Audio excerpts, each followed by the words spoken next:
બનાસકાંઠાના વડગામ તાલુકાની મેમદપુર સીટના ભાજપના ઉમેદવાર રાજેન્દ્રસિંહ રાઠોડ દ્વારા ચૂંટણી પ્રચારના શ્રી ગણેશ કર્યા।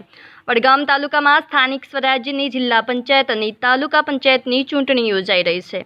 ત્યારે બનાસકાંઠા જિલ્લાની મેમદપુર જિલ્લા પંચાયત સીટ ઉપર ભાજપ અને કોંગ્રેસ પક્ષના બંને દિગ્ગજ ઉમેદવારોએ ચૂંટણી જંગમાં ઝંપલાવ્યું છે। ત્યારે ટોપ ઓફ ધ ટાઉન ગણાતી મેમદપુર જિલ્લા પંચાયત સીટ પર સૌ કોઈ પક્ષોની નજર છે। બંને પક્ષોના ઉમેદવારો જીત માટે એડી ચોટીનું જોર લગાવી રહ્યા છે। ત્યારે મતદાતાઓ કયા ઉમેદવારને વિજયનો તાજ પહેરાવશે તે તો આવનારો સમય જ બતાવશે। ત્યારે મેમદપુર જિલ્લા પંચાયત સીટના ભારતીય જનતા પાર્ટીના ઉમેદવાર મેમદપુર ગામના વતની રાજેન્દ્રસિંહ રાઠોડ પોતાની કુલદેવી શ્રી નાગણેશ્વરી માતાજીના દર્શન કરી ચૂંટણી પ્રચારના શ્રી ગણેશ કર્યા હતા। મેમદપુર જિલ્લા પંચાયત સીટના ઉમેદવાર તરીકે ભારતીય જનતા પાર્ટીએ જે મારા ઉપર વિશ્વાસ મૂક્યો છે એ સાનિધ્ય આજથી મેં મેમદપુર ગામમાં માતાજીના સાનિધ્યમાં આશીર્વાદ મેળવી અને પ્રચારના શ્રી ગણેશ કર્યા છે।